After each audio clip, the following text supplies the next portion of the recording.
Grandma's Monopoly Madness. So last Saturday was our monthly family game night, and as usual, Dad insisted on playing Monopoly because it builds character, and as usual, Mom insisted on bringing her own cup full of wine because it builds patience.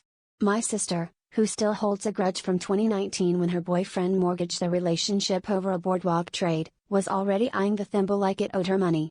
Grandma was knitting in the corner, looking more like a mafia boss than a retiree, but nobody thought much of it. That is, until halfway through, she landed on Park Place with a hotel and let out a cackle that made everyone pause mid-dice roll.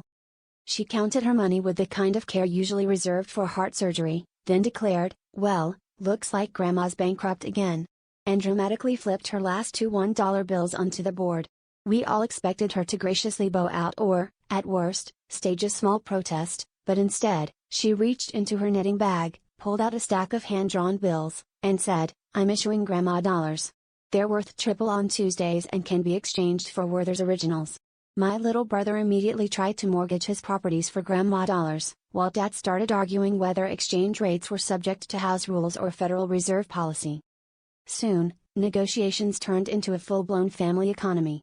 Mom started a bank in the kitchen, lending Grandma dollars at suspiciously high interest rates, and my sister cornered the candy market by offering 2 lollipops for 1 Grandma dollar. Interestingly, she accepted payment in hugs, loose change, and, once, a coupon for free lawn mowing.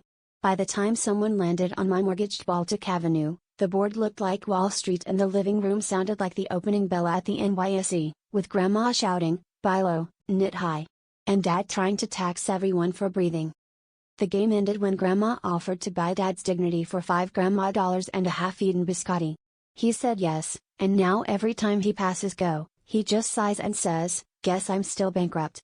And that's how I learned that in Monopoly, just like in life, the real winner is the one who controls the dough, especially if it's gluten-free and printed in Grandma's handwriting.